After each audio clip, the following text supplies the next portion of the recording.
Guys, we are now live from a place called Centro L something, and we are here in a huge monastery. Huge monastery. We're going to have a guide. We're going to have a guide today. So the guide will show us about all of this place. It's an English guide. No, excuse me. You don't need to put that on. That's okay.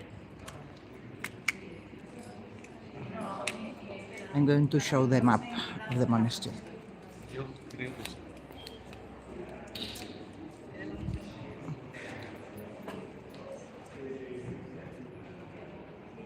This is the map of the monastery. It's really big. Yeah.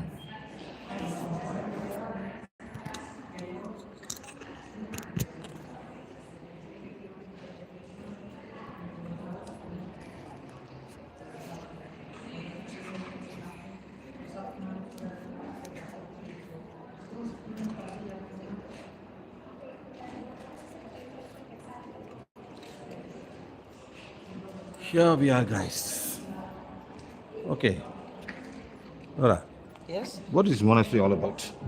Well, the guide will explain to you. No, but before that, they have a guide now. The guide will Yes. come. But before the guide, it's like a monastery means some monks are here or some nuns Some are here. monks, but also it's a palace. It's a palace. Because Felipe II, he was a king of Spain who has built all this area, and it's really, really big. And it's in memorial of San Lorenzo. So San Lorenzo is the one that San they went. Lorenzo is a saint who has been killed in a barbecue. So, well, in a Burned big to barbecue. Burned to death. So the plan, the map of this building is as a barbecue, you know, with 4 towers or something like that. So I don't know a lot okay. about the Okay, history of this building. So once the guide comes, we'll have a better idea of what's going on. Okay, just wait for a while, my friends. Share with everybody. It's a very interesting thing. Like every country has got your own history, and like everybody at those times is spending so much money on religion. You know, if you go to Iran, there's lots and lots of mosques. If you go to Iraq, mosques. Go to India, so many temples. China, another big place, so much of palaces and so much. Everybody had so much belief system on religion. So they build under somebody's name or somebody's god or something like that.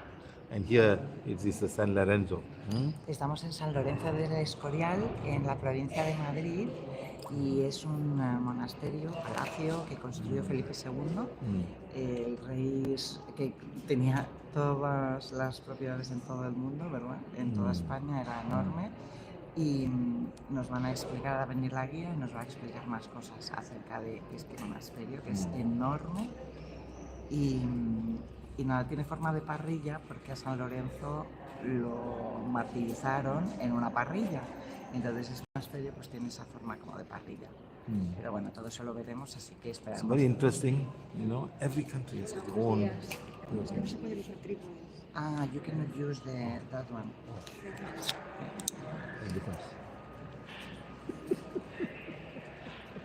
You can't just stand.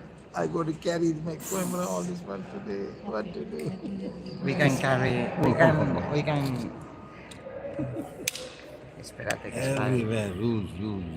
What's wrong with having this? They allow me inside. Yeah. They allow me inside. Yeah. So it's safe. And I'm just putting camera on top of it. That's all. They don't allow me inside, I understand. They allow me this inside. You know, they allow me inside. They have security guard.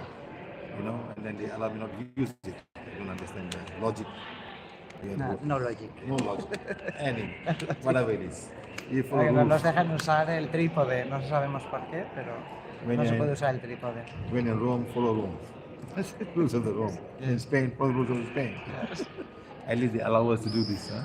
Yeah. Never mind. Anyway, good. So we're going to go in a short while. Estamos esperando a que llegue la guía, vamos a esperar unos minutos.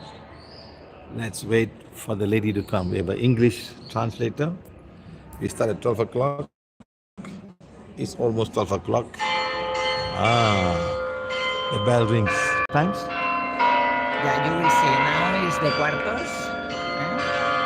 And when the cuartos singing is finished, we will start the bell. Pam, around 12 times because Okay, it's 12 noon now. So it's the beginning, and then with 12 sounds. it's the quarters. I mean 15, 30, 45 minutes o'clock, and after that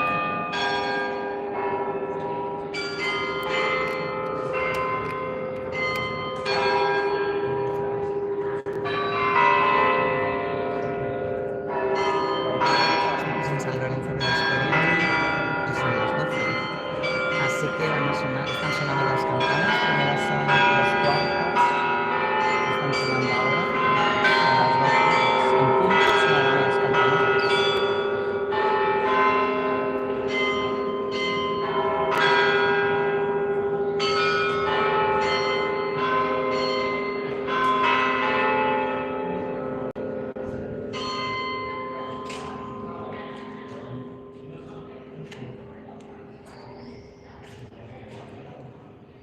At 12 o'clock. Exactly.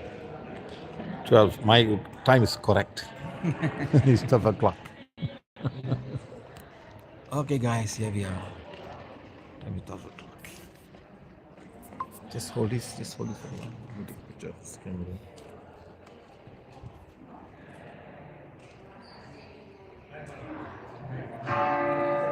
Now is the time. Two, Ahora son las 12 campanadas. Three. Primero han hecho los cuartos. 4, 5, 6, 7, 8, 9, 10, 11, 12. I made one mistake. I made one wrong. Yeah. Okay, that's 12 o'clock. Does it work for every hour, even midnight? Yes. Midnight also? At midnight, I don't know, but normally yes. Normally, yes.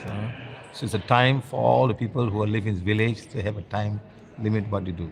Okay, thank you very much. En estas Yeah. zonas suenan, en todas las iglesias suelen sonar las campanadas anunciando las horas. Primero siempre suenan los cuartos, hay 15, hay 30, hay 45, va sonando campanitas, y luego en punto pues suenan todos los cuartos más las campanadas que toquen, en este caso. So we're 12. waiting for the lady to come because our time says at 12 noon. How many hours? 1 hour? 2 hours. 2 hours? If we want, yes. When we want, we finish. Okay. But it's really big. Es una visita 2 hour que guided dura tour. casi 2 horas porque es So, enorme esto. We're going to have a history lesson of all of these things. Very wonderful. So everybody can share. He's one of the famous king. Yeah, the most important The king most in Spain. important king in Felipe Spain. II. Felipe is- VII. How about the Victoria, Queen Victoria? The Queen Victoria was later. Yes.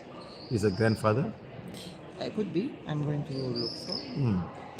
So we know Queen Victoria is the one who did everybody bring back gifts from all over the world. Even who is this guy?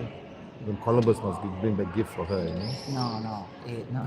Columbus, it was the Catholic kings, los reyes católicos, in the beginning of 14th and something, and they paid to Christopher Columbus they paid the ship to go out, to look for the Indias, the Indian, but he found Something America. else. The Queen Victoria was the grandma of King Charles III. Okay. But that one has built for Felipe II.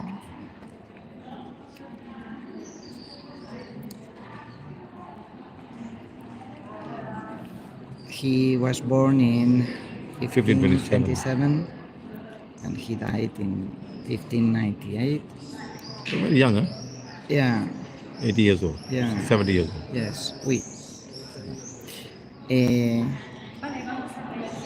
vale. Here she comes. We have 6 more people. Okay.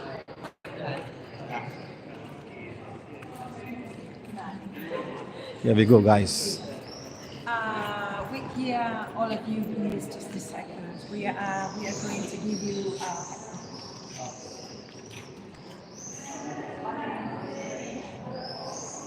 No tenemos pinta de inglés. un poquito.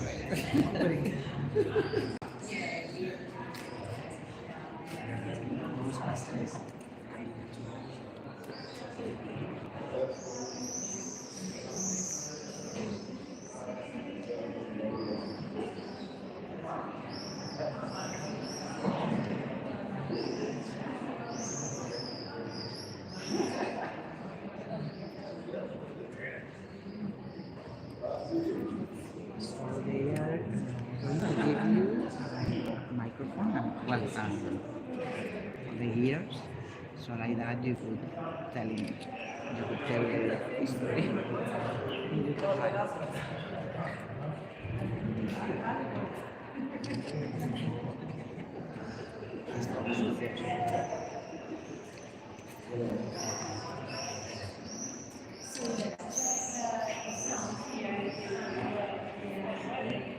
No, this is the moment, this is the place to change them. Vamos a comprobar que funciona, ¿vale? Gracias. Mira, te digo, si te interesa realmente el monasterio, es una opción. Si no hablas bien inglés, si crees que no, tengo después hay media y otro grupo, una compañera que va a ir más rápida. Vais a terminar antes que yo. No, pero no te preocupes. Si te apetece, ¿eh? Gracias.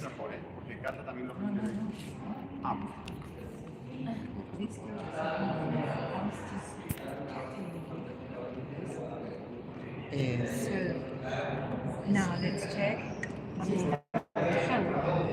Everything is fine. Okay.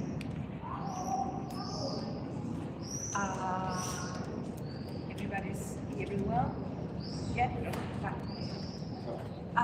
Well, let's come to the plan first of all, and I will start Va a explicar ahora la arquitectura del lugar. This is the universal plan, as they called it in the time of foundation. As you can see, this is a succession of squares, right? I will speak about that quite a lot. So, this area, we are in this courtyard. This is one behind in that direction. Then we have a larger one there, for carriages and for cars nowadays. All this area was always aimed for staff of the king, service personnel, service people of the king, personal de oficio, they used to call them, right?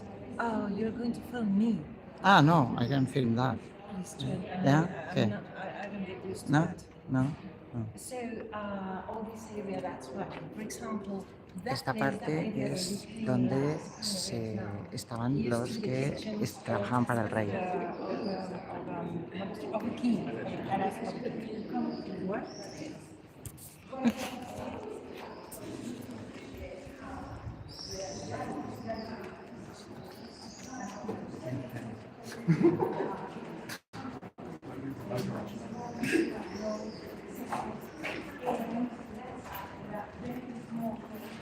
It's a very small door that goes inside. Every building's not open. Like to get filmed by herself.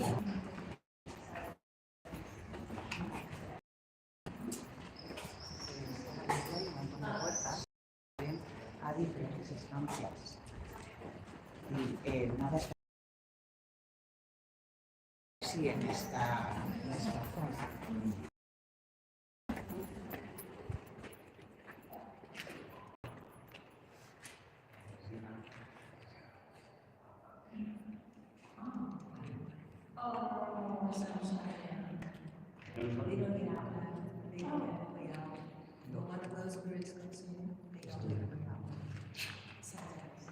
Well, I removed my earphone because I want you to check the sound here.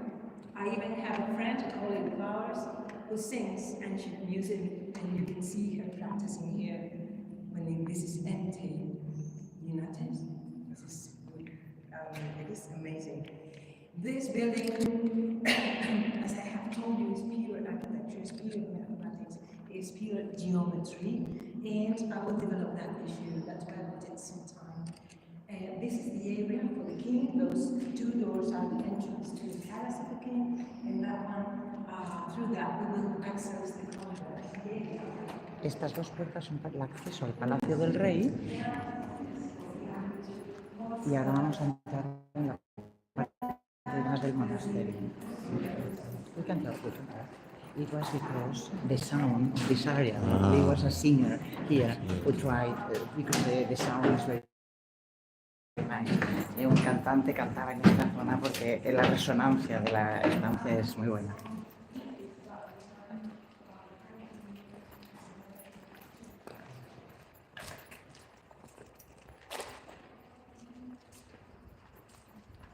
It's the main courtyard. We're going inside the main courtyard. Royal Library. Coming inside. Vamos a ir a la zona principal, al patio principal de toda la construcción.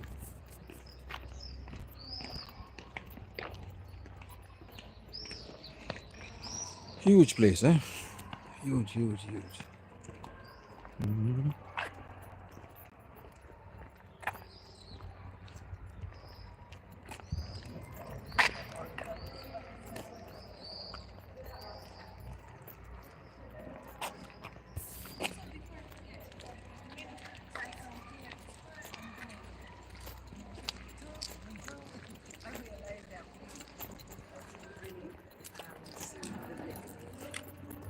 First of all, the monastery of Escorial had its first brick laid, stone laid, on the 23rd of April of the year 1563, a day of St. George, and it took 21 years to complete it.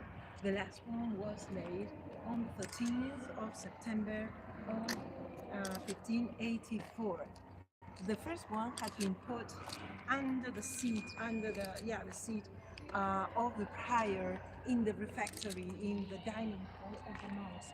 Inside the area, all that mass is the convent. We will detail it. And inside we have in the middle the refectory. And from that seat, if we open every window, the prior could see the street outside of the building on the other side, on the exterior. So the last brick was in front of me, and I'd say it now because I will forget it otherwise. Do you see the plaster that is the column in relief on the wall? If you go up this plaster in front of me, the fourth one, 1, 2, 3, 4, and you go up to the roof of black slate, you can see right on top of this plaster, there in the tiles of the roof make like in shades, kind of a triangle, changing the shape, and then there is a cross on top of that triangle, large like the windows. That is the end of the Holy Public, as they call it. And the brick is right below that triangle that made by the tires. There is a line of bricks, the corners, and there is one in between the pilaster and the tires. The black tires, we have two bricks. The one to the left has a stain, and the one to the right has a very small cross and a bridge, right? The one with the cross and the bridge is the last brick. And it is written like that. Wow, it is so hot here. Okay, I will tell you very fast and we go to the shade. We have a school. There is a school, a seminary from the 16th century. Right there, that's school even today. It is working inside. In front, to the very top of the building, at the other side, there is the convent. We call it convent not because it's for nuns, but because it's for friars who don't believe in inclusion, right? And with library. Tenemos a la izquierda un colegio que está todavía en activo, que hay clases, y a la derecha tenemos el convento, no porque realmente sea para monjas, pero sí porque hay frailes y personas que estudian, también estudian teología. No, not these ones. There is ¿cómo se llama? Un internado. A boarding school. There is one for the Escorial. I mean, for the kids' choir. The Raphael children, a very ancient tradition from the 16th century, and they are chosen all around Spain until the age of 9, and they are in this boarding school. I think upstairs, under the roof, those are the rooms. But this is a normal private school run by the monks, and it isn't even expensive. Es una escuela que está en activo y que dan las clases monjas. Y es un internado. Creo que son las habitaciones Las habitaciones de arriba son las habitaciones de los alumnos. Allergy. Allergy. Because this is an important one. Okay. I will make the introduction here. Philip II, who is he? He is the son of Charles V, and Charles V is the emperor of the Holy Roman Empire, the Roman German Empire, right? And this crown was elected. It was elected by the German princes. I don't know how much you know about that, but Germany didn't exist until the 19th century as much as Italy. So they were surrounding France, and France was the power in Europe until Spain emerged, and then Great Britain already in the 18th to 19th century. But until then, it had always been France. Well, Charles had been born right in the year 1500, and he had 3 fronts open that he could never close. One of them, the Turks. They were invading, they were pressing the Ottomans in the continent and also in the shores of the Mediterranean Sea and in the north of the African continent too. And second front was the Protestants. Luther, he presented his thesis in the year 20, right when Charles had been elected emperor. And Luther, Charles didn't see this problem really come as important as it would be in the future. So he didn't really attack it in the roots at the very beginning. He allowed it, and he was quite permissive, and he would really regret that. Before dying, he told his son, do never consider this Protestant division as a religious problem. It is a political problem. And this is the way Philip treated it. Well, and the third front, of course, was France. The King of France, Francis I, he had aimed to be the emperor himself. He, ¿cómo se dice que se presentó?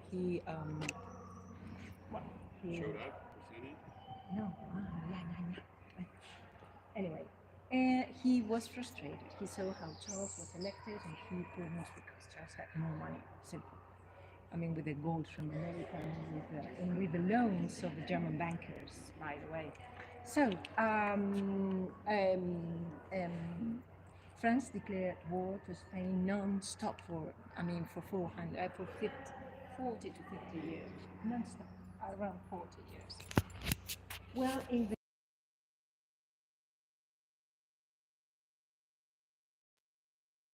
he got war, he won the war, and he was repealed because ¿Estás enfocando aquí? No sé.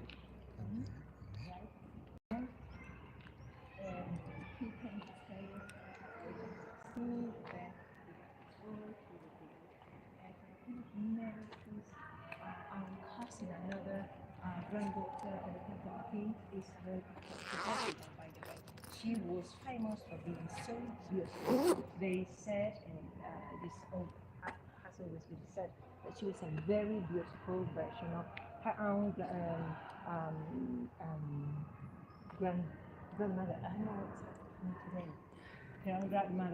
Felipe II tuvo un hijo que era Carlos V y ellos tenían varios frentes abiertos en la guerra contra los franceses, contra Portugal, contra varios reinos, y se casó con una reina, Isabel de Portugal, que decían que era muy guapa.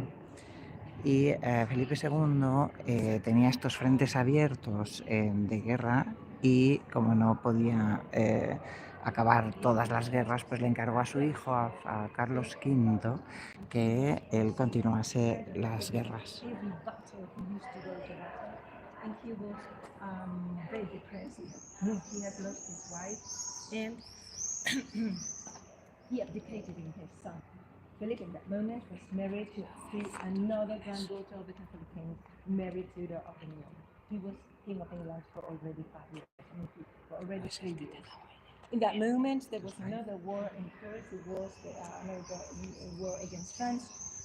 The abdication was in the year 56. In the year 57, on the 10th of August, there was an absolutely definite battle against France. It was Saint-Quentin.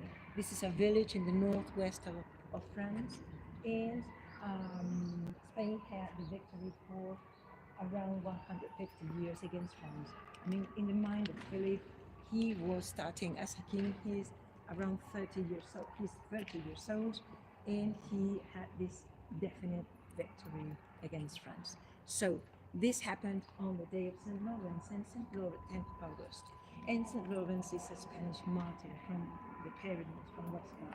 So he didn't doubt that God had appointed him to evangelize the whole planet. In his mind, this is what's happening, and also to defend the true Christianity, which in his mind was Catholicism, and by the way, also to run, this empire. And the signal, the sign for that was that St. Lawrence had intervened in the victory. So Lawrence means Laurentius from laurel. This is victorious. Of course, in that moment, in that year, the emperor had retired to Spain to have peace and recover. But almost 2 years later, he would die all of a sudden. And by the way, also Mary Tudor died. So King Philip is widow, and he's victorious. He would choose to marry the very young princess Isabel de Valois to seal the peace with France on end, and then they come to Spain, and they founded the capital in Madrid for the first time in our history, fixed, and the permanent residence of the king, chief of state, were now the royal palaces. That used to be a fortress, El Alcázar. Sorry with my voice, I hope I'll be better later. Well, he opens his father's testament, and he found an annex, codicil, with personal wishes. One of them, that he raises a place for his own burial. This is El Escorial. Has become, with the time, the only place in the world where 500 years of kings and queens of one country are buried altered, with 2 exceptions that I will detail. Well, he knew this place, and he brought it here, where there was absolutely nothing but a very poor village downwards, and Escorial even didn't have any church. And he summoned from Italy a completely unknown architect. And now, I know I speak very much in the introduction, but this is really important to understand and enjoy the building. Actually, let me tell you, along the Middle Ages, the 1,000 years of Middle Ages, from the 5th to the 15th centuries, they had, in abbeys, in monasteries, ancient books from Greece, from Rome, even from the Persians, from the Egyptians, from the Jews, they had been translated in the abbeys, in the monasteries, along these centuries. And by the way, Fibonacci, the succession of Fibonacci, he was a Franciscan monk in the 12th century in Italy, and he was working with the ancient mathematics. And also Plato, Aristotle, all those books, the holy writings, the Bible, everything is translated. And in the 15th century, they are really passionate about Rome. They're coming back to those, so to say, Enlightenment times, right? But they find that those are pagans, and they are Christians in the Renaissance, in the 15th century. So they will base themselves on Plato. Plato from the 4th century before Christ is the first one in our history. At least in the Western history, I know mentioned. He was the first one, I think in Asia too, stating that not that God is one, but He's universal and has abstract characteristics like He's infinitely wise, infinitely He's ubiquitous, He's um, everywhere at one time, right? And infinitely perfect. So this is Plato. In Plato states one more thing, which is uh, God has created the universe with the number, with a basis on the number. In geometry, mathematics are the language and the rules of God in the universe and in the nature and in the world. And this mathematical conception of the faith is what will lead to the development of science in the following centuries. This starts in the Renaissance, coming back to Plato to find the truth, the eternal and universal truth. And this is where the mind of Philip is since he is very, very young, right? Because his father, Charles V, had Erasmus of Rotterdam as his own teacher, his preceptor.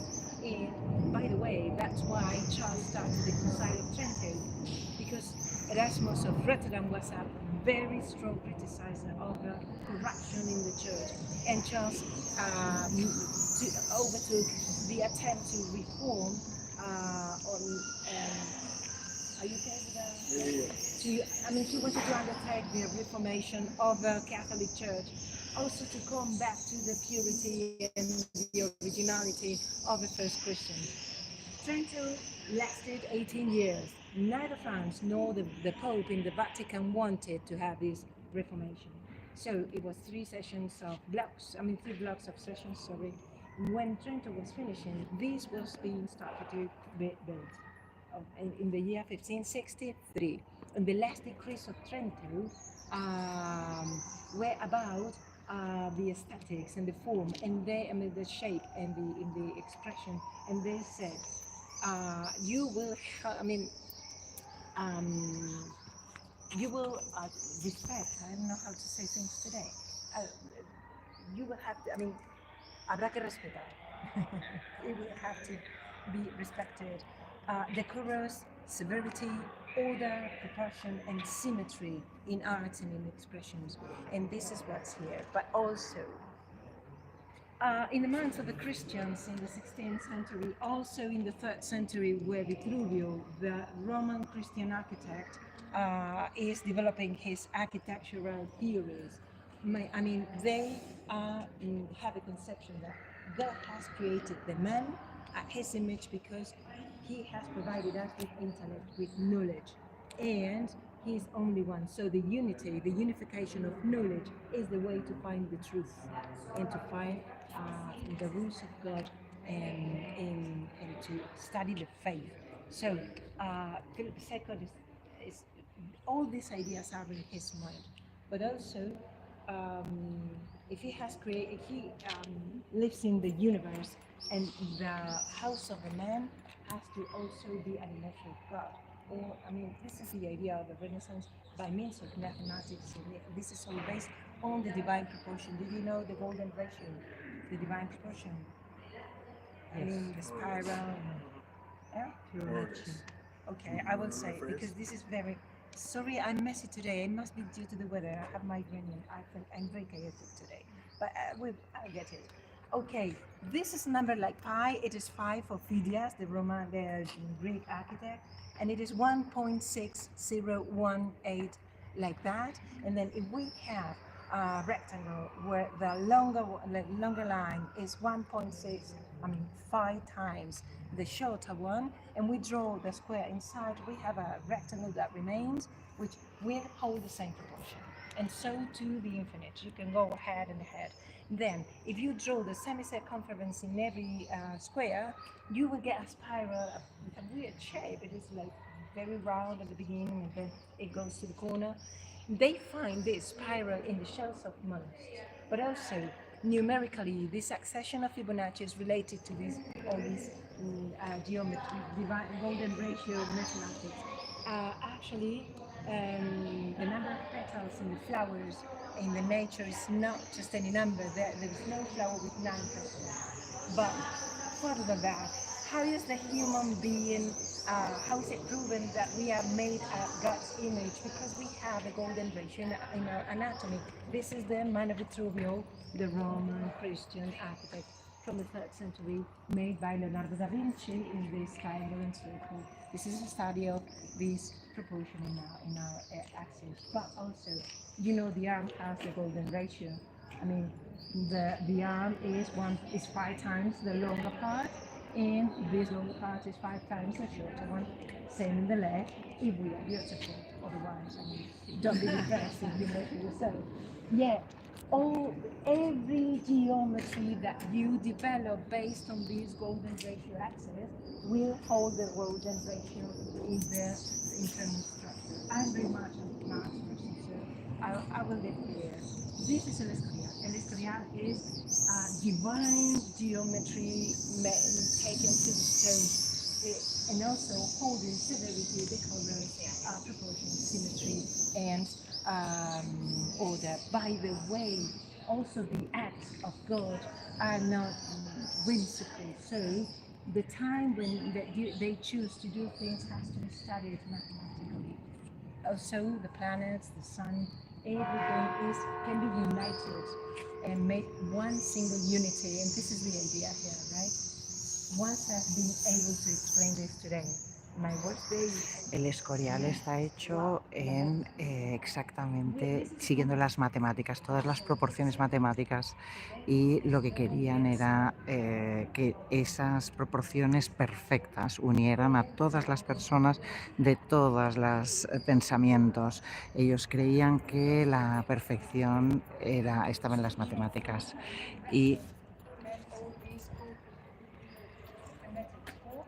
And he summons Juan Bautista de Toledo, who had built the Basilica of St. Peter at the Vatican, together with Michelangelo, right? And he is the one designing the complex. But he died 4 years after laying the first brick. So he will be replaced by Juan de Herrera, a Spaniard who was a soldier, he was a personal guard of the emperor, also an engineer, and he would become an architect and mathematician. He published the speech of a cubic figure. And they say, like Plato, that a cubic figure belongs to the earth, whilst the sphere is celestial. It belongs to heaven, to the skies. That's why we have a succession of cubes, right? And then we have the spheres, balls, crowning the building all around. Now, let's go with the place. The seminary and the convent, for at the beginning they had designed it for only up to the first cornice, one single floor in this courtyard, so that this main facade would be visible from the street. But Juan de Herrera and the king himself raised the second floor, doubles the community. This was made for 100 monks of the order of Saint Jerome, and they made a very weird thing, which was they brought out of the convent the library and they put it at the facade. This is a jewel. That library is one of the most important things in the Escorial. You have to go visit it even after lunch, right? If you need some time. Because this is really unique. It's the second in the world in its genre, due to the fact that Philip II wanted to have the knowledge of the humankind collected here to find the truth and rule the world. So you will see the 7 arches painted with fresco technique by Pellegrino Tibaldi, who painted the Sixtine Chapel with Michelangelo, right? And then the philosophy, theology, you will see it. I have a colleague there who can offer you inspiration. Let's go inside. No. Oh no, facade. Later you will be, from there you will see very well this facade.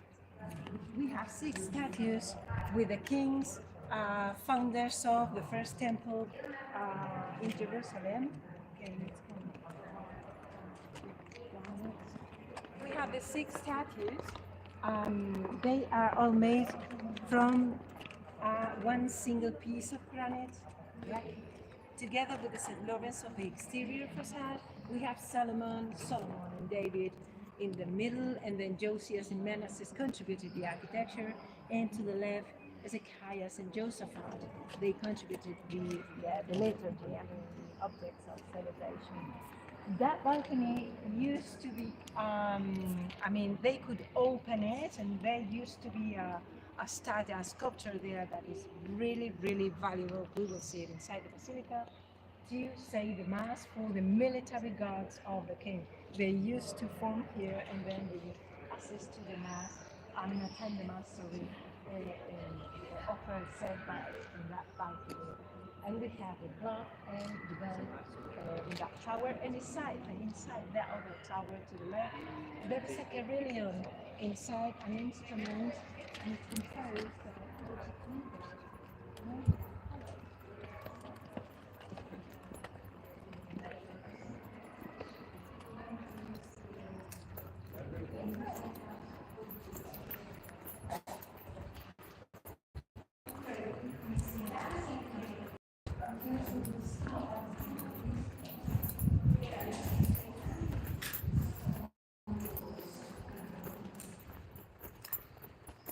Is very important from the architectural point of view.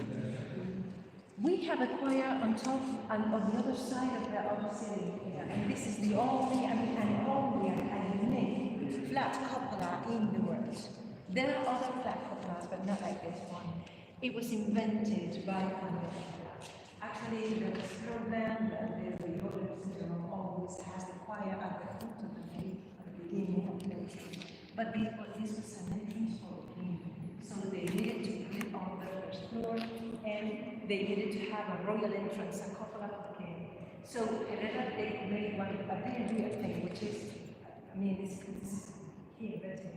An infinitely large cupola he made, and its key is flat. This is what he made.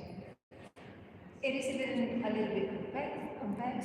The pillars belong to the structure, and also a piece that's on the other side, which is 2,000 kilos.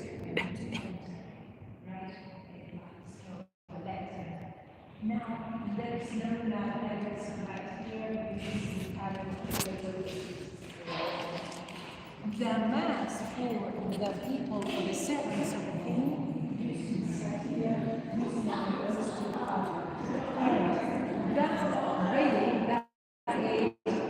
always closed. Only the king and the monks could come inside the basilica. You see how it is lit now? I mean, the lights in this building and the sounds and everything is intended. So that railing was always permanently closed. Only the king and the monks were allowed inside, because this was a funerary royal chapel. This was not a public church like it is nowadays.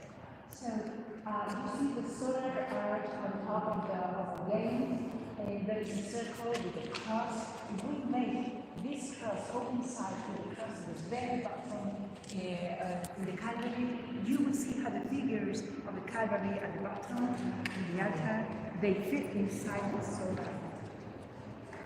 Doing that, you can check the symmetry and the perfection of the measures. So everything has to be perfect. They don't hold themselves there. Okay, you can check it, just walk in and get it. Yeah.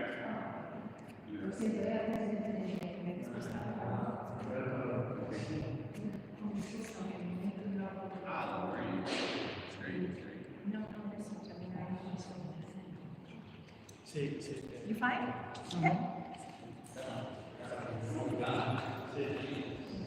Camera.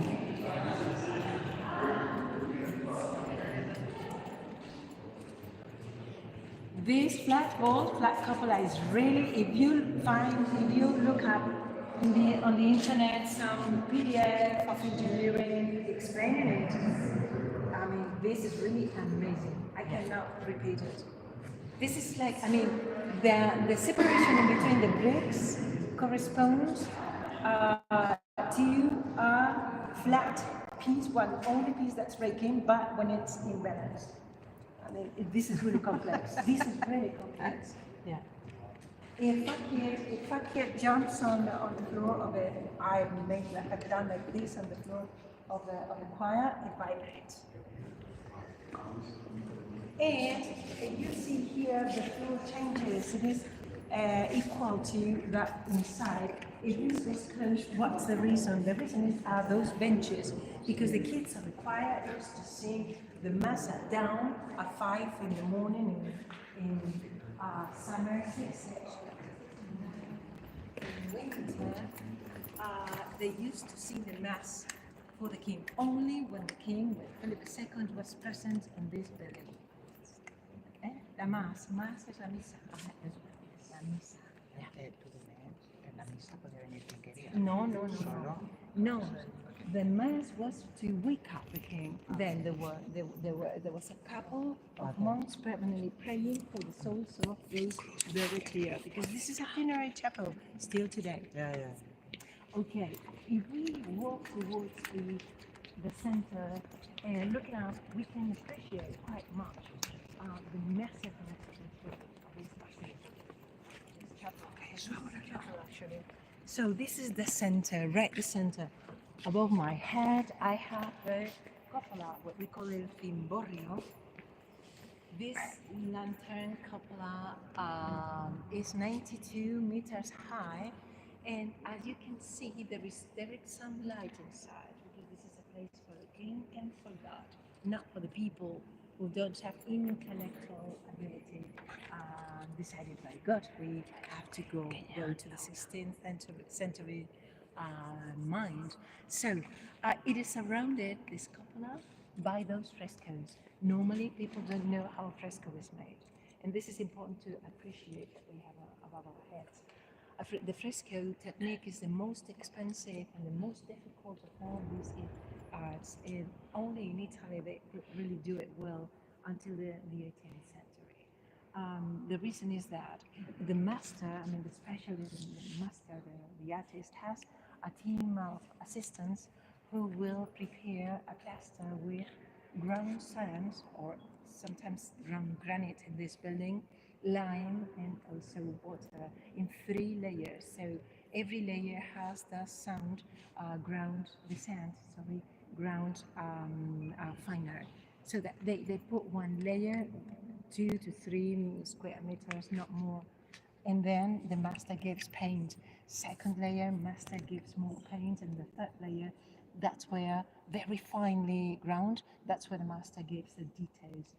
Look, once it's dry, they cannot correct it, and they have to paint it while it's wet, so that paint comes inside, and it becomes stone with the paint inside when dry. They have no time to prepare a template, and they have to make it at once, the way it is, the way it'll remain. Also, in this case, they are painting on boards, and sometimes at the distance of the arm. And by the way, they cannot come down to see how to check the proportion, perspective, and the color changes while it's drying out. So it's really difficult. They have to know the behavior of materials, of paint, perspective, proportions, everything before they paint. Christina, how would they build the dome? Would they build it in the ground and then? No, I don't think. No. These domes, there is a serial in TV, a TV serial about the Los Medici. It goes about, it's about the construction of dome in Florence, and they make it. It was who was the architect? Forgetting names today. They just go like in rings, and they are like pieces. No, there is a technique. Actually, they built this place following the instructions of the Holy Writings for the first temple in Jerusalem, which was they prepared the bricks, every piece of stone at the quarry, because there is a quarry like 8 kilometers far up in the mountain. That's why they chose it here too. And there is very much water. And the engineers brought current water to the second floor and things. And there is a system to drain dirty waters to the orchards and things like that. And they prepared every brick upwards in the quarry. And there was a line of trucks bringing all those bricks. And they were here you could see on these scaffolds, they're engraving scaffolds and pulleys, and just to make it like puzzle very fast, 21 years ago. And the cupola was the last part of the building really, really finished. And then they sealed it with the brick that we have seen. Well, because everything was decided by the architects. Juan de Herrera was a genius. He had must be high capacity, no doubt. Anyway, about Fresco, there was a fire, a devastating fire in the year 1671. This is about 80 years after being finished, and it affected the wooden structures under the roofs, under the slate. So this was painted in the 90s of the 17th century. That's why it has a different style. This is Baroque. This is very Baroque, by the way.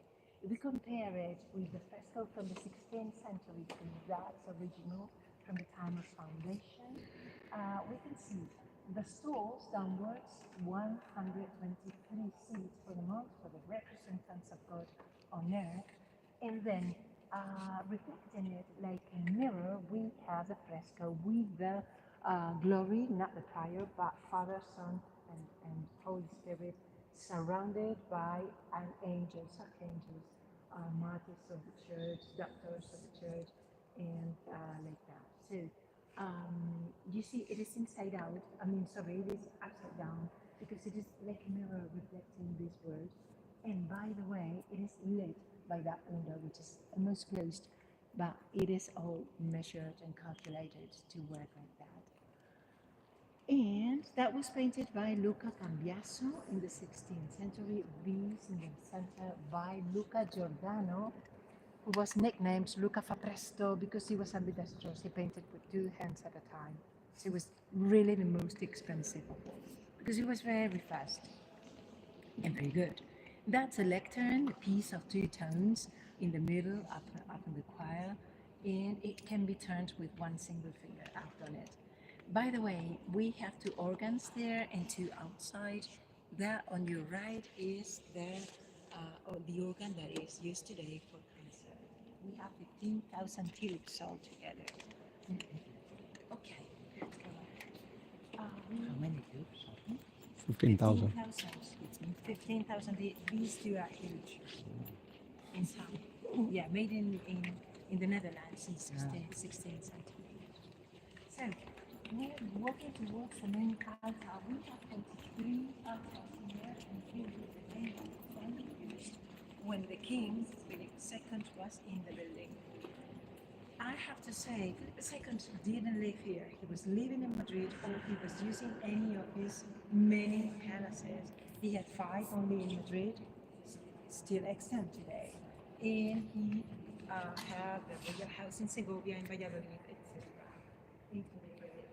So he came here, and only he and the monks will be in this building, right, with the library.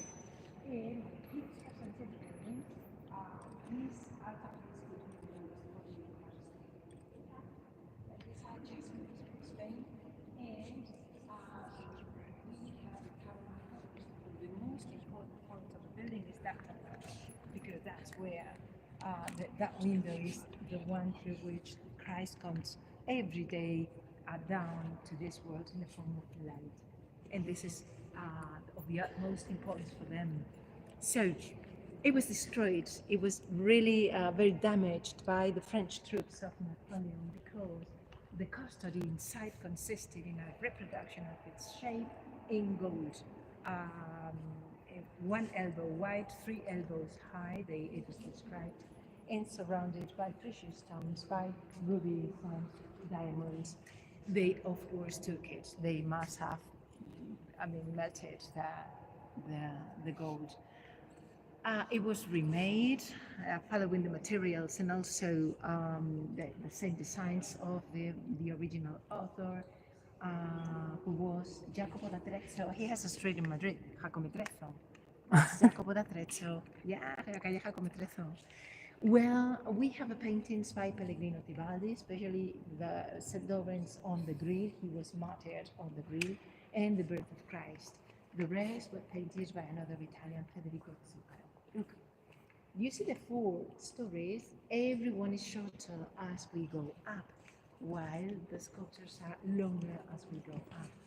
This is of course, holding the golden ratio so that this is Phidias' law, actually the Phidias rule, so that it is perceived and is seen all equal in proportion from the choir, because no one was supposed to, I mean, no one was here ever.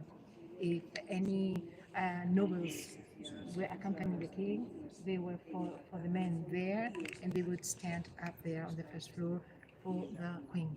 I mean, ladies in waiting of the queen, and then the monks up there, and there is one seat there wider at the very bottom of the choir to the in the left corner for the king himself, a wider one. So we have one of the most important set of bronze sculptures in Europe from the Renaissance. Come to the corner. First of all, we have all these sculptures in the altar made in Milan by the bronze makers Leone Leoni and his son Pompeo Leoni.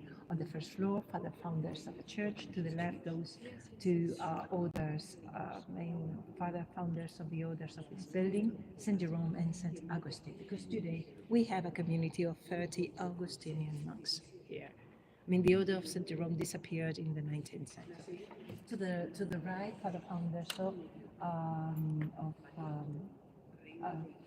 of orders from the east, St. Gregorius Magnus and St. Ambrosius. St. Gregory, you say, Magnus and St. Ambrosius. On the second floor, the four evangelists. On the third floor, to the left, St. James, patron of Spain. To the right, St. Andrew, patron of the House of Habsburg and the Golden Fleece Order. You're coming from Florida. Do you know the flag comes from the Spanish flag? The Red Cross, also Alabama and other southern states of the U.S. today. This is the cross of St. Andrew. He was martyred in the cross like this. Well, and this was introduced by Charles V. And then on the fourth floor, we have the Calvary. The wood of that cross is very special. It comes from a Portuguese ship. In the year 1580, both the Spanish and the Portuguese empires united in the person of Philip II. The reason I said at the beginning that one of the sisters of Philip married the Portuguese prince. So then things happened, and at the age of 23, a boy who was the son of Juana and Juan, both prince and princess. I mean, this boy, Sebastian, in the year 1578, he died because he went to a battle, he wanted to fight, and he lost his life there, and he had no children. So his uncle, Philip of Spain, was the heir to the throne, and both empires united. Philip moved the court to Lisbon. In there, he saw a ship that was the most emblematic, the most important ship of the Portuguese fleet. That it was the Five Wounds of Christ. That was the name of the ship. They were retiring it. It had been the best and the largest. So a part of that boat, that ship, had wood from India, noble wood, Palo Santos, holy wood, they call it. And Philip II ordered that wood had to be used for the cross in an Escorial, he used to say, and the remains of a piece for his own coffin. That was how it was used. And come to the corner, because those cenotaphs, they are difficultly seen from here, but they are the most important bronze pieces in Europe from the 16th century, made by Pompeo Leoni, the Italian. He had to move to Spain to do that. If you live in Madrid, you know, in Gran Via de Casa del Libro, the library, the bookshop Casa del Libro, that's where Pompeo Leoni had his own house and workshop making these two cenotaphs. They couldn't be brought by on a boat because it would sink the ship like a boat. Well, actually, it is two figures, the emperor and the empress, two daughters, the two sisters of the emperor Charles V, who were Queen of Hungary and Queen of France, and their daughter, Empress Maria of Austria, those 5 people in there, and the reckonatory, the 6 pieces are one single piece of hand melted bronze, made by Pompeian, all together. Also, the colors of the clothes, I mean, those two head eagles are pieces of stone laid into the bronze. So they are that's an utopia. So a cenotaph is a funerary sculpture from Egypt, ancient Egypt. They never had a tomb with them. So the tomb is not there, but the funerary images the imperial family kneeling prayer at the height of the tabernacle of Christ every morning.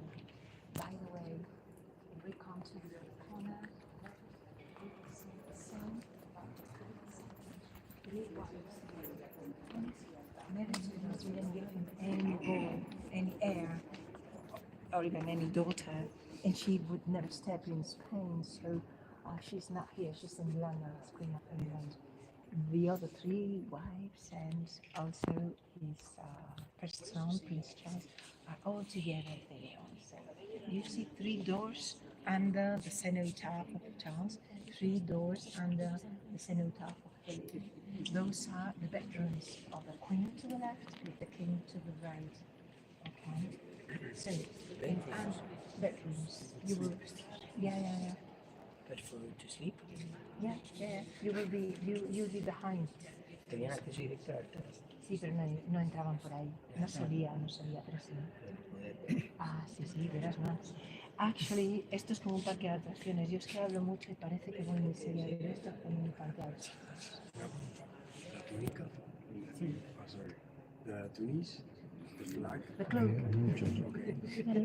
The flag is the same as was in Flanders, right? Of course, this is the emblem of Charles, so you have to find Come it. from Charles V. Yeah, of course. Okay. And the golden piece, the But golden ladies, piece color, it's not always ladies. is the lamb that There Jason are 6 people there: when the emperor, the empress, the empress, and 3 girls. And there is the other wives of the emperor, because when the first wife died, No, in Flanders, yeah. he got married with another, No lo sé, pero sí es Creo que sí. trying to have a boy.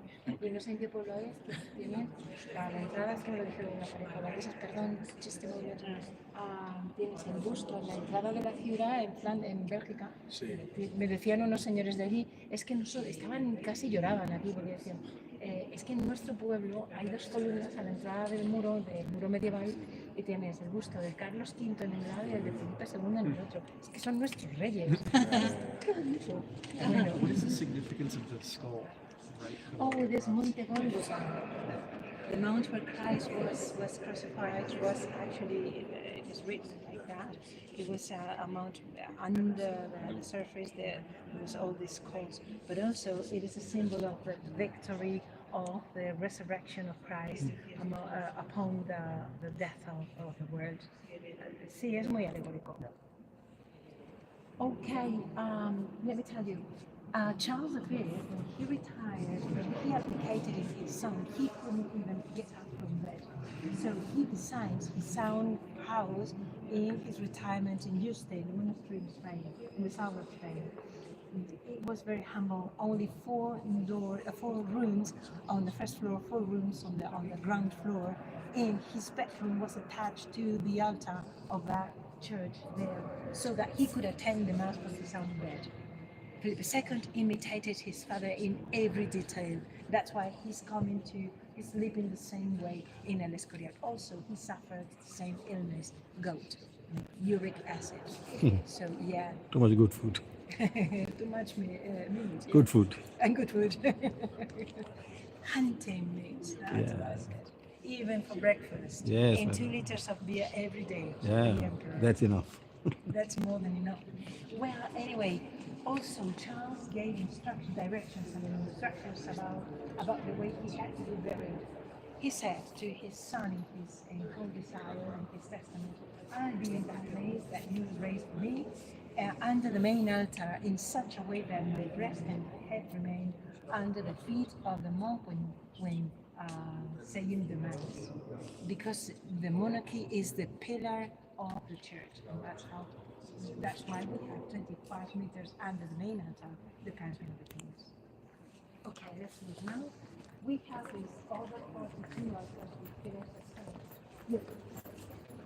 Jesus Christ told the apostles, go in pairs to say the word to the humanity.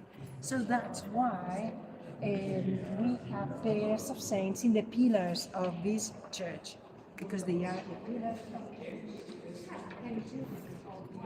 This 12 by Juan Fernandez de Navarrete, who was deaf and mute, and he started this with at the age of 33.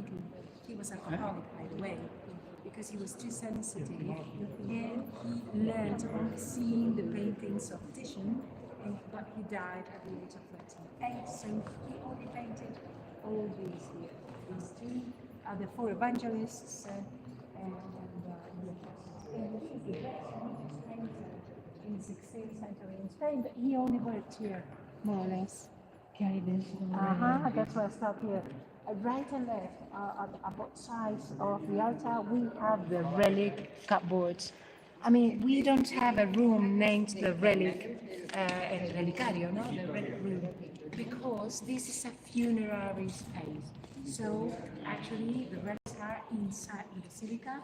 Opening those doors, we have relics of women martyrs, female martyrs, and male martyrs on the other side. And they are altogether 7,500. They are the real treasure of the church. And those bones, remains of the first martyrs who were the army of Christians getting the Roman Empire to be Christian, actually, and dying for it. And in the mines in the 16th century, they don't doubt about God catching those remains, and those are the treasure of the church. And they were being attacked by the Protestants in the north. And so with the second ordered that they had to be brought here to be protected. It became a person who gave the prayer of angels. And he had things like Monty Python objects. Well, these candle holder and the one in front are so beautiful, made in Antwerp in 1567, also in solid bronze by Johann Simon of Antwerp. And this has a name, the Carnation, and in front the Tenebrae. They're so beautiful, I love them. And this is a monument of Jueves Santo, Monday, Thursday. Actually, this is made in the 20th century, but it is a copy, half the size of the original, which was double in size, and it consisted of 323 pieces of pine wood, not this kind of wood, painted as is at the fashion of gold and bronze, they say. And this is where the holy the hostie is put, held during Easter or after, después de Jueves Santo, after Monday, Thursday. And it is literally very beautiful. It is surprisingly beautiful. Well, here what we want some very special software. It is most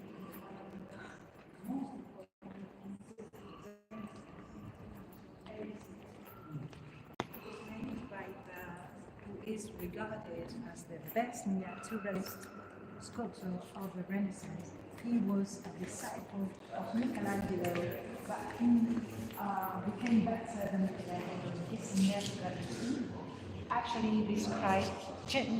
Benvenuto Cellini was crazy. He was mad. He wrote his own memories, and there he explains that he was in prison accused by a jealous artist of sodomy. So he suffered very much. Yeah, so that person, music was intangible. He suffered very much there. He writes it in his memories. He's mad and he was crazy. And by the way, he lived quite long. He was absolutely happy. He promised, he says, that Christ appeared to him. He promised to make this altar. He made it for but his rival of Tuscany, Francesco of Medici, purchased it with his own cash. And by the way, at some point, he sent it here as a present to the Levitans. And that is here that you will see the right away. which was absolutely the best up in the atmosphere. And this Christ is very Italian, so it's very around Italy. Don't say that he has because you haven't looked for more parts for yourself. I mean, he was and quite conflicted. Well, see, it is symbolizing the victory of the innocence upon the jealousy and evil of the man that he had suffered himself. And by the way, he has no wounds, he has no blood, no crown of thorns, and he is just falling asleep, all completely relaxed. I mean, if he were laying down, he could really say, relax almost and his head is curling, and he's just falling asleep right now. It's amazing. And Chinese signs here. Okay. So this was permanently hanging behind the choir, and when they opened the window in the courtyard of the kings, they used to use it for the mass, for the military personnel of the king. So this is therefore that's why it is named. He is named the Christ of Battles, or Cristo de las Batallas, and it is one of the most important pieces contained in this book. And oh, by the way, it is complete. Rag. The local is a rag. It is. He has the pennies, all his anatomy complete, which is a very rare thing to find. There are pictures of it in.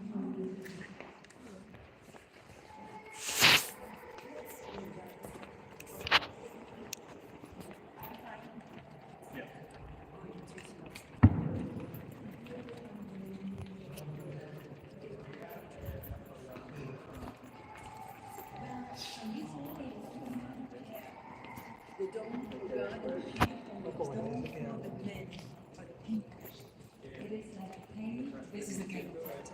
And it is also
No signal inside. Guys, I cannot go inside because there's no signal. They're saying that you stand on part of the floor and you find some vibration in your body. So I'm waiting outside. There's only one soul. There's only one soul here. That's the King Philip's right now. He's been here the day he died. As he built his place, he doesn't want to go. The soul from? The Philip, Prince Philip, El King. príncipe Felipe, el alma He del doesn't want príncipe to go. Felipe He está doesn't want to aquí go. y no quiere elevarse. He said, I want to see Christ. I built this place to see Christ. But where is Christ? I cannot go until I see Christ. Dice que no quiere irse hasta que no vea a Jesucristo. So we can go inside and elevate the soul. That's all. Still. But now he wants to go. Many years. 100, 200, 300 years. Waiting to see the Christ. So this is the whole trouble, my friend. You pick all of these thought forms, and how you going to go? Cannot go. You build his place, and they say the church only he can go inside, and the monks will be outside. The only one can go inside, not the church, place like that. It's like for me, I am the ego and everything else, waiting to see Christ. Hey, where's Christ? He did this all for you, and I'm not here. En el monasterio solo podía entrar el rey y los monjes a ir misa. Entonces es el ego de Felipe II de decir, no, yo soy el único que puede ver a Cristo, pero ¿dónde está Cristo? No lo veo. Entonces ese alma está aquí atrapada y no se quiere ir. People can say many things. People can say many things, you know. ¿Qué But this is queréis? life. La gente puede decir lo que quiera, pero es así la vida. El alma de Felipe II está aquí y no se quiere ir. Dice que hasta que no vea a Cristo que no se va. Yeah, you want to see, like the nun. Perhaps they have to continue over there, or you have, I have no want to choice. stop. Yeah. You go off. Espera. You can go inside and elevate the soul.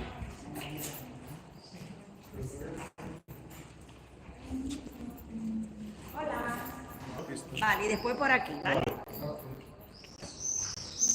Aquí, pero pequeño. Grande no puede, ¿vale?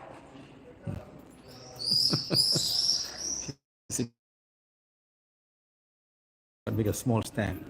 So I'm going to go inside and elevate the soul because I realize that they are going inside now. I cannot use my signal. I'm coming inside now to the cathedral where the only king is alive. Only he is the only one allowed to go inside to the altar. The monks will stay that side. The noblemen will stay outside. They cannot go inside. So I'm going right now to elevate that one soul here. Amazing. Just one soul. Maybe as we were doing all the changes in many places, all the soul left. Only one soul is left behind. So let me sit down here, right? Just wait a minute, guys.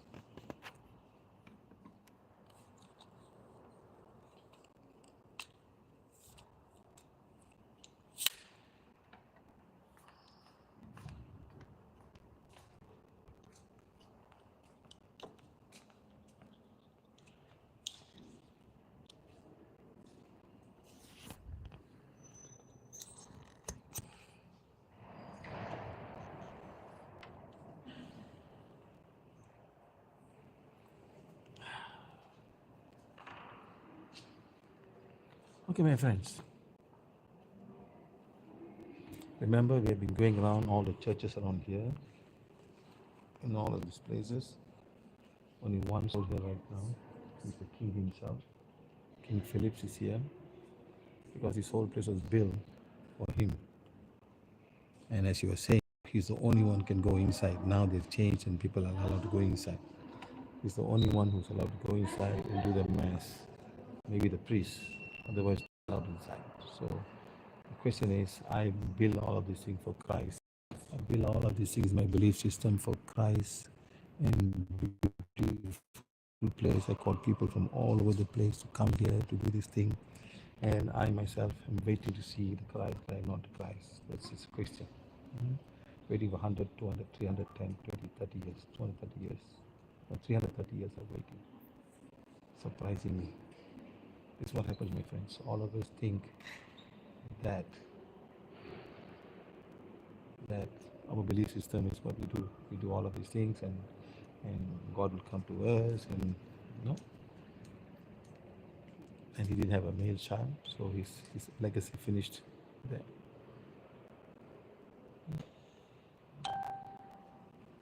So let's elevate the souls right now.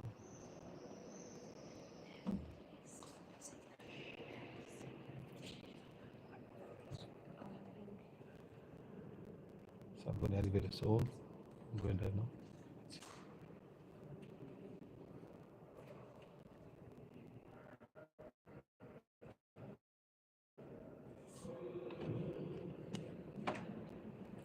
Here we are. There's only one soul, the king is here. He's asking, I did all of these things. Where's Jesus Christ? Why did he never come? 330 years later. Why? 300, 300, 10, 20, 300, 10, 20, 30 years. Whatever. I'm the only one who's allowed to go inside there. Nobody can come inside. When I'm coming, must only come in. And build all of these things with all the money, people, whatever. So where is God? Where is God? Where is God? Where is God? Where is God? Where is God?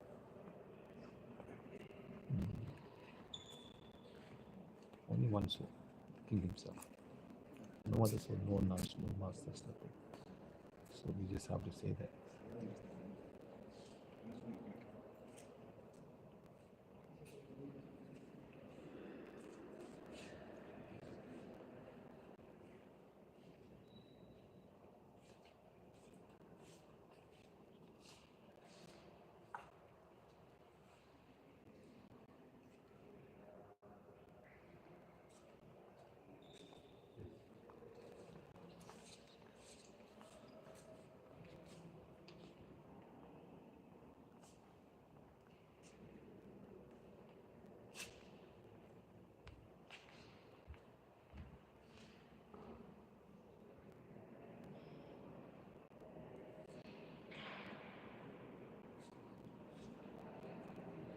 Okay, he's gone now.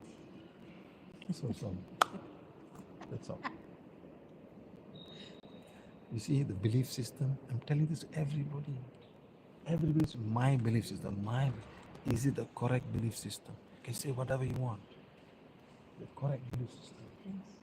Everybody has a belief system. You cannot question the belief system. Okay, fine. I don't question you. You wait and see that. Whatever. Hindu got a belief system. The Buddhist got belief system. Everybody got their own belief system. But what is the actual one? The answer will come when you die. There is no more Mother Earth. Okay, no more Mother Earth. No matter what you do, no matter how big buildings you build, no matter how big things you make, is it what you say? In fact, the lady was saying, it's a Fibonacci formula, this formula. Who does formula? Some divine being is going to give you. Not you find. Not you find. The divine will give you, and from there you move on and make things. And then from there we do space research. Go to space. Go to the other space. Einstein came with some formula. Many people come, many from all work together and build something. You understand? So like that. So divine is very strong. As we grow and grow and grow, they give you more and more and more information for you use to help mankind. But people use against mankind. They make bombs, kill people, do this, do that, and profit from that money. Profit from people. Are they giving it back to the poor country? You see, oil is in Indonesia, oil is in Africa. Where's the money going to? Africa or some other countries? All go to other countries, Coal is in Africa. Where it goes to? The rich people or the poor people? It's in land. So this is what happens. So people teach you even how. Who teach you to dig under the ground resources? Oil and gas. It's technology. They come and take and make money for themselves. Never give back to the country. And if you give the country, some people in the country benefit, not everybody in the country. So this is what happened, my friends. So there's a lot of new things God will come and give you. Just like the Barita. How the Barita can heal. Like that. God give it to us. He will give it to everybody else. And He give it to everybody. Like that. So you understand this, So very good now. A lot of energy is flowing to this place now. Lots and lots of energy is flowing to this beautiful place now. See, men do a lot of things. I even ask people, which is the bigger than the Yes, much more. Vatican, the St. Peter's Cathedral, which is bigger than that. Bigger? Yeah, bigger than that. Wow. You know where is it? In Africa, Ivory Coast. Can you beat that? The biggest cathedral, bigger than St. Peter's, is in Ivory Coast, Africa. But nobody marketed it. Why? It's in Africa. Nobody goes there. Empty. Seriously. Why you big this? You can help the people of your country. Make 1 million houses for the amount of money spent. You gotta make land, water, irrigation, food for people. Yeah. Put the money in the bank. Take the money and give people or poor people. No, you make cathedral just like same like in Rome. For what? Nobody goes. See, I went there. You make all of this thing for what? Ego? We have one bigger than St. Peter's Cathedral. You take the money, you put it back. Interest you get, you feed the poor people. Or you make houses and land in some kind of system. Help people. Nobody did that. Just make. You think all this money come from where? All this money come from where? Robbing. Take from this country. Take from here, take from here, take from here. Don't give me give money, bring the gold. All the money is, you will say like casino. Sin money. Sin. Just I realize a lot of sinful money here. Sinful money. Cheated people, take the money for other kingdom, people, from the peasant, give them money, give here, give there, take. Suffer. Like you were saying, the farmers do the thing, feed the net, say, give me 30 so many percent, I need food for my people, my soldiers, you want to fight, take, and farmers work so hard. Hey, seriously, lot of sinful money now. My God, lot of sinful money. The money they make this all come in a very take from people. Many. Oh my God. Let's remove the sinful money, sinful energy.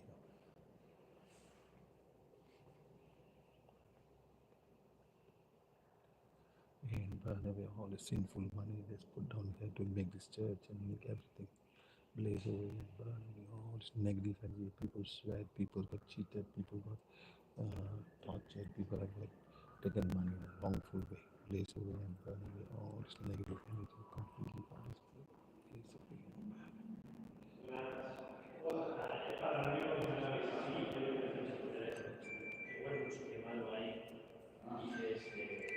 Let divine forgive everybody, every farmer from this place. Completely blaze away and burn. All farmers who have done so hard, worked the money, plant and taken away by all of these rich people for their own use, for their own thing. The divine fire go to all the farmland. Bless all the farmland, all the farmers in this world for taking money, because riches come from them. Richness comes from all the farmers who work hard, give the money to the soldiers, going fighting, taking money, and they take on all this gold.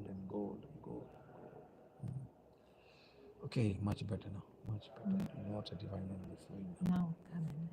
Yeah, you can feel, huh? Yes. You can feel energy coming to you now. Begonia is she's a bit sensitive, she can feel energy flowing to her now. This is what we should do. Not a sinful money. You can see the king. How ego, I'm the only one can come in. Nobody can come inside. Last time that no chairs, huh? Last time no chairs. Only the king will walk straight to see Jesus Christ. So now I admit all, where is Jesus Christ now? I made this for you. Where are you? You're not coming to pick me up. Okay, all fine. Good energy now. Super energy. Now we know all the kings from all over the world. India, China, everywhere. Take from people. Take the woman. Take this, take that. Whatever they like. Very sad. So people, kingdom like that will no more exist. They're all finished. The people's curse of the land, curse of the people, the farmers. You don't give them the right thing. This will be the curse. Okay, guys, thank you very much. Here we are. Look at my beard, getting better.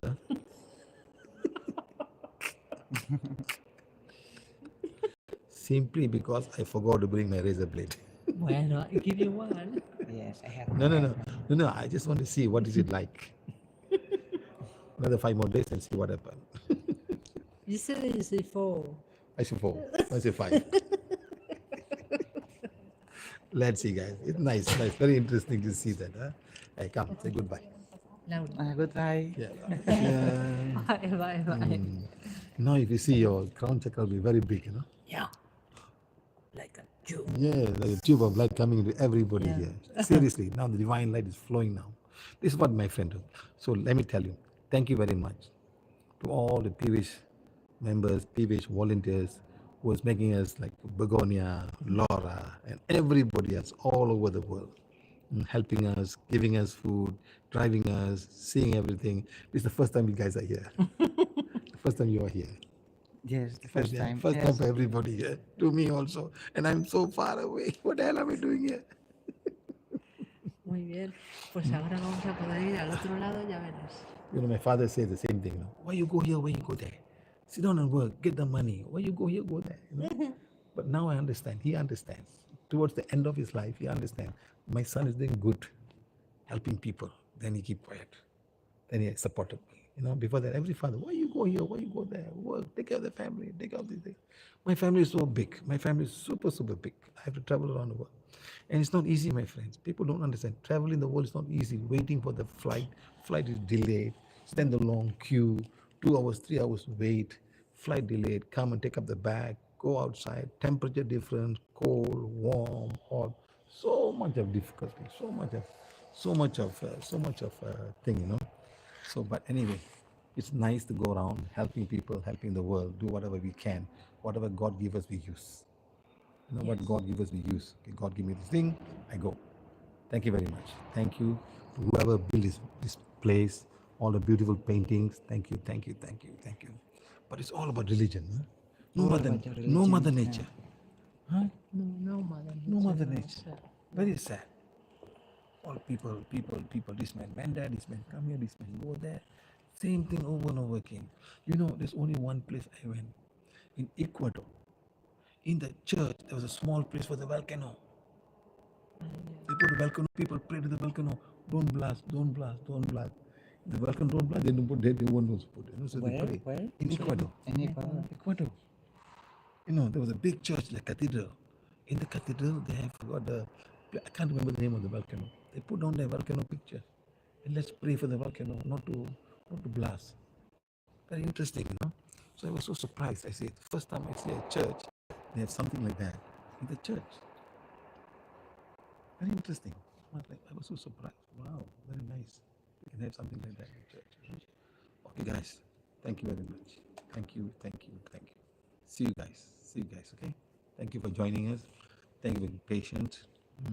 Very sad thing. That lady gave a lot of information about the structure, the geometry of building. Yes. Like that, everything have. Not only here, people don't talk about it because one man found, they called it, what is the name of the symbol? Fibonacci. No, Fibonacci. Fibonacci, the name of my man. But this same formula was also found in India, in China, in everywhere else. They didn't give a name. They didn't give a scientific name. You know, so this otherwise, how can the Indians make buildings like that? How can the pyramids be made? How can the Mayans make a pyramid? They also must have these formulas about cube and rectangles, but they don't know how to market it. So during Renaissance time, these people marketed very well and put the formula, put the name and the drawing, this, there, and Da Vinci, you know. So these people could be reincarnation of some other very high level beings from another era coming inside and giving more things. These formulas are everywhere in the world, the plants, the water movement, everything. Okay, guys. Before man was born, this is all working. Dinosaurs follow the law. Everybody follow the law. Yes. Thank you. Guys. See you guys. Qué curioso que solo había una.